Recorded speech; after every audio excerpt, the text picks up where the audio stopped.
sometime between the end of one trapping season and the beginning of the next trapping season, you really need to go through all of your trapping gear, all of your traps especially, make sure everything's in good working order. Now, ideally, it's a perfect thing to do in the summertime when there's nothing else. You're not taking away from any of your trapping or hunting or anything like that. And you know, it's a good time, especially if you got a little AC in your shop. Sit inside and go through and make sure everything's up to snuff and all your traps are ready to be set. And so for me, what that looks like is I look at my chain, look at my swivels, my stakes. So, you know, every once in a while you're going to run across a time when for whatever reason you have to cut your stake, or you cut a stake, or you know, a stake might need to be replaced. In this case, I'm switching stakes. So I was using some stakes that had I used cable anchors, and they had a nut welded onto the top of it's a piece of pipe that's clamped down, and it's all it was. But I figured out that those don't perform well in hard ground. Once you start hammering on that nut just, if it's in hard ground, that nut shears right off and you're left with no stake. So I'm switching back. I've used these before, these Iowa disposable stakes. I don't consider them disposable. That's why I put them on a chain. But they're tough and they'll hold up. And it's all cast one piece. So these are pretty good options. So anyway, I check out my stakes, make sure my stake is ready to be set.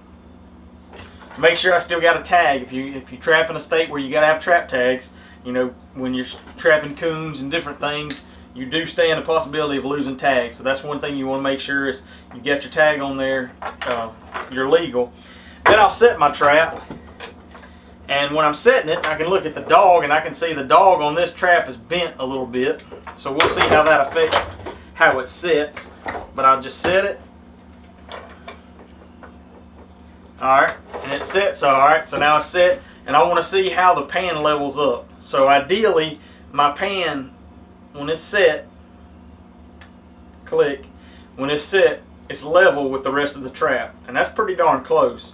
I got no problems with that. That trap sets good. It sets good so far as me setting it. It sets good so far as the trap being set, being level. Fire it off.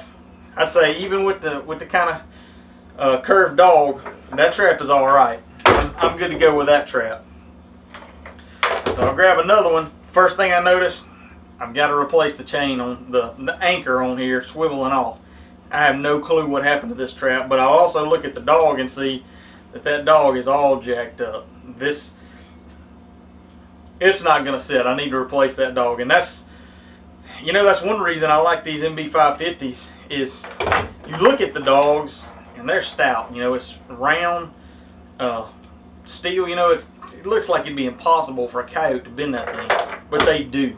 And then you look at other traps, and you know, they just got that flat, thin dog, and it's no wonder, you know, those things are going to get bent. So this one I'm going to set aside. No, I've got to replace the dog on this. Need to put a new trap chain, or new anchor, new swivel and anchor on it, and then I'll test it on from there. And you know, some traps like that one need some major work that you know, I'll mess with it later on by itself when I'm going through, when I've got plenty of time. But then some traps, the pan, it's a little bit under, a little bit below level, maybe slightly leaning or anything, something like that. And that's something that I can very quickly fix with this tool here. With this tool right here, it's got this notch in it. It slides right over the dog and right down onto the trap frame, and then I can just bend it in or out, back or forward, wherever how I want that to adjust to where how the pan sits. In some instances, no, you got to watch, because sometimes it will move the base of the frame instead of up here, and so you may want to grab it with some vice grips or channel locks just to hold it in place.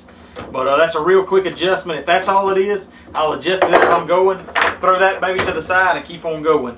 And that's, you know, regardless of whether you got brand new traps or year-old traps or 10-year-old traps, that's always a good idea to go through your traps before you get them set, before you get ready to set them, before trapping season, because it sucks to be out on the line and find that you got an issue with one of your traps and you got to go tinkering with it while you're out on the line, versus being able to set traps and be moving, catching game. So